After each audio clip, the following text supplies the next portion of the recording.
আজ সন্দীপের একটা ব্লগ দেখছিলাম, একটা কথা বললো, ভালো লাগলো। ঘুমাচ্ছিলাম, ঘুম থেকে উঠে মনে হলো রিন্টুর সাথে প্রোগ্রাম দেখতে যাবো, তাই বেরিয়ে যাচ্ছি। দেখো পম্পাকে ফোন করলাম, পম্পা আমি রিন্টু মনে হয় মিমির সাথে যাবে। তুই নাচলি জীবনে ফার্স্ট, জীবনে ফার্স্ট নাচলি। সামনে দাঁড়িয়ে ফ্রেন্ডস, গুড মর্নিং। আজ হচ্ছে 4 তারিখ শনিবার, ঘড়িতে বাজছে 10:30। প্রত্যেক দিনের মতন আবার একটা ব্লগ নিয়ে তোমাদের সামনে এসে হাজির হলাম। জানি না কেমন ব্লগ করি, কিন্তু আমার ব্লগ করতে খুব ভালো লাগে, তাই প্রত্যেক দিন যা করি তোমাদের সঙ্গে সেটাই শেয়ার করি। তো আজকে দেখতেই পাচ্ছ সকাল সকাল রান্নাঘরে চলে এসেছি, সবজিপাতি কাটছি। কেন জানো তো, লক্ষ্মীদি আজকে একটুখানি তাড়াতাড়ি চলে এসছে। আর রিন্টুর স্কুল ছুটি থাকলেও ওর টিউশন আছে, ওর টিউশন চলে গেছে। এবার ঘরটা ফাঁকা রেখে আমি যেতে পারলাম না, স্নান করতে ঢুকতে গিয়েও আবার ঘুরে এলাম। তাই লক্ষ্মীদি এখন কাজ করছে, এই ফাঁকে বসে না থেকে সবজিগুলো কেটে একটুখানি কাজটা এগিয়ে রাখছি। তারপর লক্ষ্মীদি গেলে স্নান টান করে এসে রান্না বসাবো। তো সবজিপাতি কাটা হয়ে গেছে, এগুলো ভালো করে ধুয়ে নিই, ধুয়ে টুয়ে তারপর তোমাদেরকে বলছি যে আজকে কী কী রান্না হবে।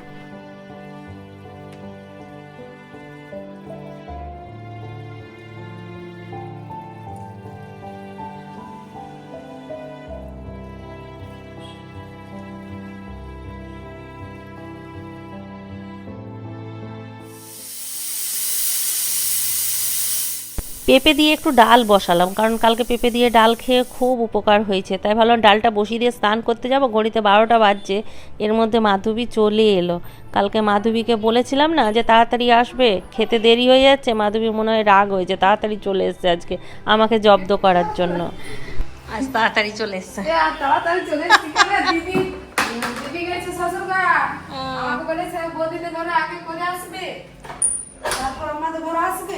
তাহলে কি খালি এটা টেম্পোরারি আজকের মতন, কাল থেকে আর নাই?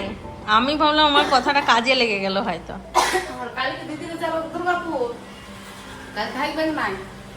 বললো আজকে দিদি তাড়াতাড়ি বললি আসবে, এসে খেয়ে দেয় একবার কাজ করবি, আমরা আসলে যাবো ডাক্তারের কাছে। তাই তুই যে বললি কাঁচা বাদাম আছে কই দিলি? আরে ভুলে গেছি, তোমার বললাম যে মনে করাবে, আমি যে ভুলে যাই।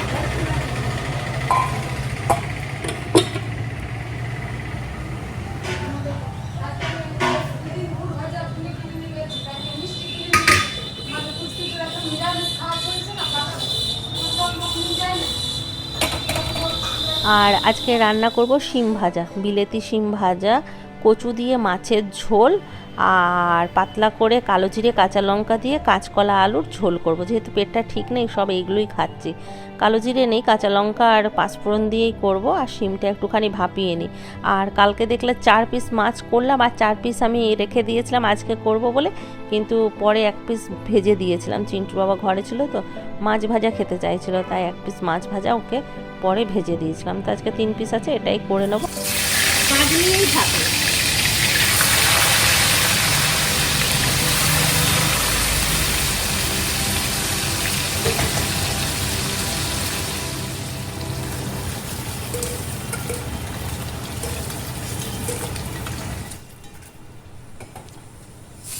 মাছগুলো ভাজা হয়ে গেছে, আর তেলটা কি বেশি হয়ে গেল বুঝতে পারছি না, জানি না। এই কদিন অম্বলে এতটাই ভুগছি যে মনে হচ্ছে যেন সেদ্ধ সেদ্ধ খেলেই ভালো, কিন্তু সেদ্ধও তো খেতে পারি না, তাও তো আবার জ্বালা, একটু তেল না দিলেও তো হবে না।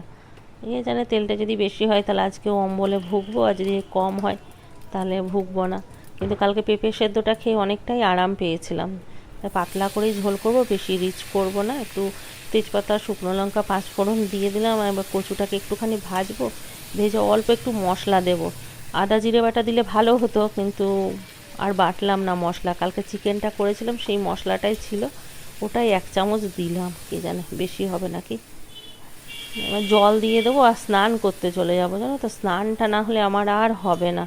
এরা যদি একে একে ঘরে ঢোকে তা স্নান হবে না। মাধবী যেমন কাজ করছে করুক, আর আমি যাই ঝট করে স্নানটা করে চলে আসি, তারপর তোমাদের সঙ্গে কথা বলছি।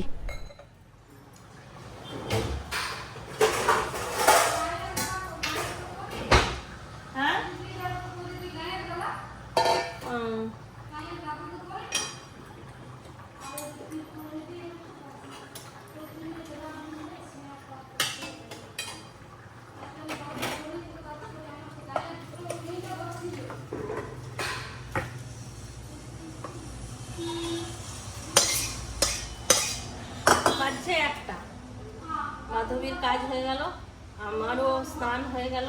পুজোটা করতে পারলাম না, চিন্টু বাবা এসে পুজোটা করবে। আর মাছের ঝোলটা বসিয়ে দিয়ে চলে গিয়েছিলাম স্নান করতে। স্নানটা না করলেও ভালো লাগে না, আর যেহেতু রান্নাটা বসিয়ে দিয়েছিলাম আর ঠাকুর ঘরে উঠতে পারলাম না। দেখি ঠাকুর পুজো আবার কালকে করবো, চিন্টু বাবা আজকে এসে যেমনটা অনেকটুখানি করে দেবে। তো মাছের ঝোল কমপ্লিট, এবার করবো শিম ভাজা, তারপর কাঁচকলা করবো।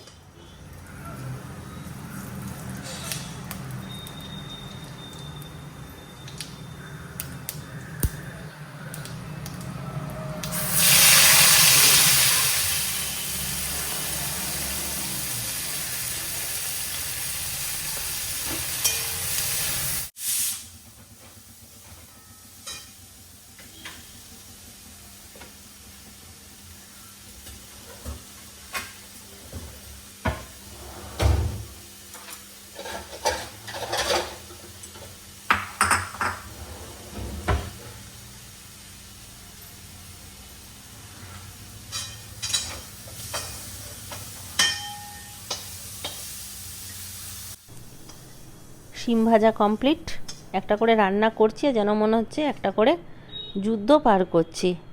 মেন উদ্দেশ্য হচ্ছে আমার যে কত তাড়াতাড়ি রান্না করব, কত তাড়াতাড়ি রান্নাঘরটা পরিষ্কার করে নেব। রান্নাঘরটা পরিষ্কার করে নিলে আমার একদম মেজাজ ঠান্ডা হয়ে যায়, আর রান্নাঘরে না নিজে ঢুকবো না কাউকে ঢুকতে দেবো।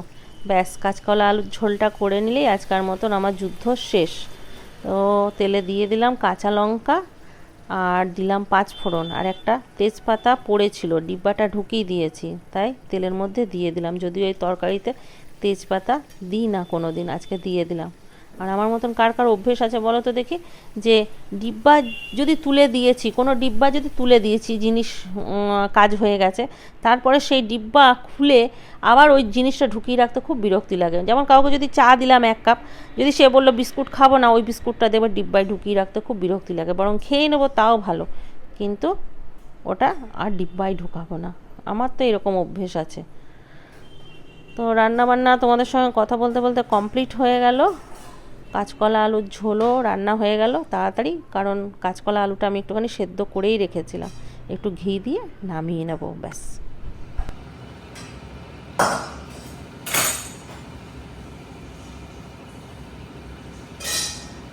গ্যাসটা মুছে নিলাম, আর এখানে তো রান্না করতে করতে দেখালামই, তাও আরেকবার দেখিয়ে দিচ্ছি। এই যে আমার একটা প্রিয় সবজি, কাঁচকলা আলু দিয়ে ঝোল, আর এখানে আছে মাছের ঝোল কচু দিয়ে, আর এখানে আছে ডাল সেদ্ধ পেঁপে দিয়ে,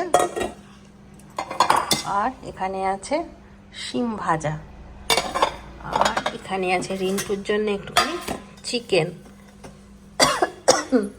চিকেনটা একটু গরম করব।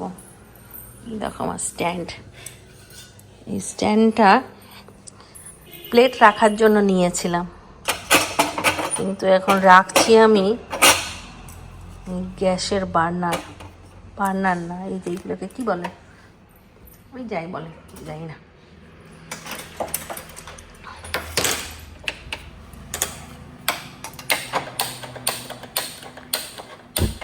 সবাইকে খাবার দিয়ে দিয়েছি।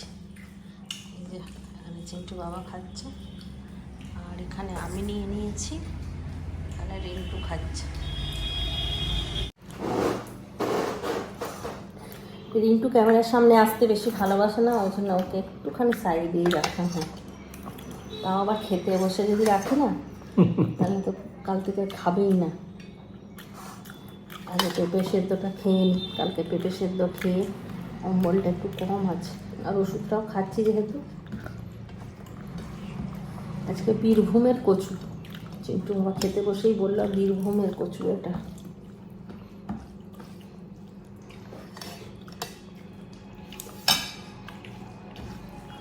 আজ সন্দীপের একটা ব্লগ দেখছিলাম, একটা কথা বললো, ভালো লাগলো, শোয়া পোকা নিয়ে।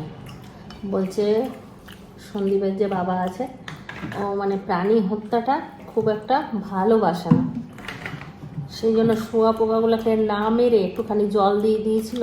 তারপর যখন শোয়া পোকাগুলো একদম মানে সে কীরকম একটা হয়ে যায় না, চুপচাপ হয়ে যায় কিছুক্ষণের জন্য, সেই সময় হাতে করে তুলে সবগুলোকে বস্তায় পুরে অন্যদিকে ফেলে এসেছিল। সন্দীপ বললো যে এইগুলো তো আমাদের জন্য ভালো হলো, আমাদের ঘর থেকে তো দূর করে দিলাম, কিন্তু আবার লোকের ঘরে ঢুকলে সেইখানে ঢুকলে আবার সেখানে বিপদ।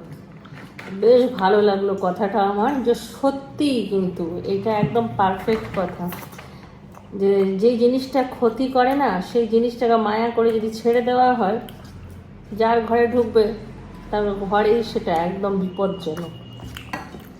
সে মানুষই হোক, পোকামাকড়ই হোক বা যাই হোক। ভালো লাগলো কথাটা, তাই ওটা আমি মানে না বলে পারলাম না। তোমার কি মন্তব্য? একমত। এখন ঘড়িতে বাজছে 5:45। ঘুমাচ্ছিলাম, ঘুম থেকে উঠে মনে হলো রিন্টুর সাথে প্রোগ্রাম দেখতে যাবো, তাই বেরিয়ে যাচ্ছি। দেখো পম্পাকে ফোন করলাম, পম্পা, আমি, রিন্টু মনে হয় মিমির সাথে যাবে, আর আমি আর পম্পা যাব। চলো প্রোগ্রাম দেখে আসি, তোমাদেরকেও দেখিয়ে আসি।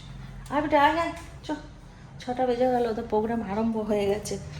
একজনের স্টেটাস দেখলো রিন্টু, বলছে মা প্রোগ্রাম আরম্ভ হয়ে গেছে। চলো।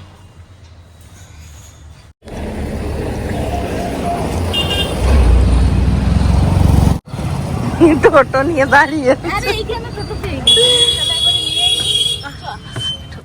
স্টেটাসে কেউ একজন লাগিয়েছিল, রিন্টু দেখালো।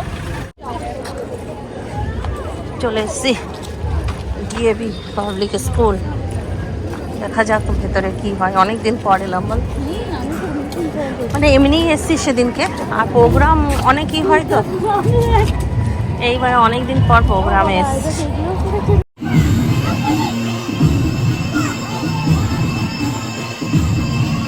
এদিকে বাচ্চারা করছে, ওইদিকে বড়রা করছে।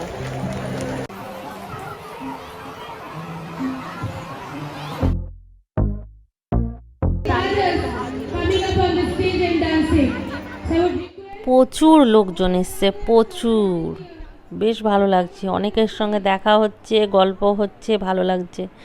রিন্টু, মিমি, নীল সবাই চলে এসছে।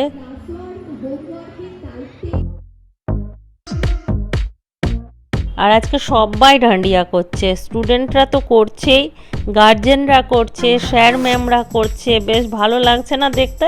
তোমাদের কেমন লাগছে বলবে। আমার তো বেশ ভালো লাগছে, যতটা পাচ্ছি তোমাদের সঙ্গে শেয়ার করছি। সবটা তো করা সম্ভব না, কিন্তু যতটুকু পারছি করছি।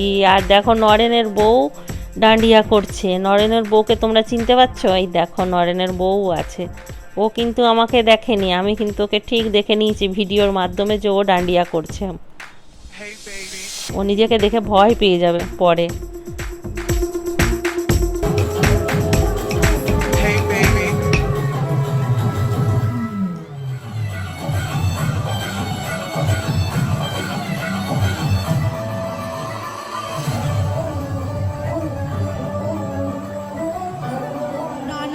Mahashay, Neelanjan Ghosh Mahashay. They have all made us proud, they have all made us culturally rich, and they have always spread the knowledge of art, of music to each and every corner of our locality. And that's why we would now request our principal sir to honor this eminent personality.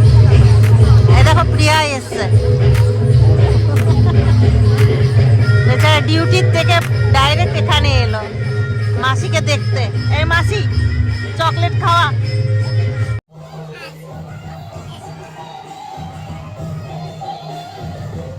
Rintu বাইরে গিয়ে কিছু খাবো না, এখানে খাবো, এখানে খাবার।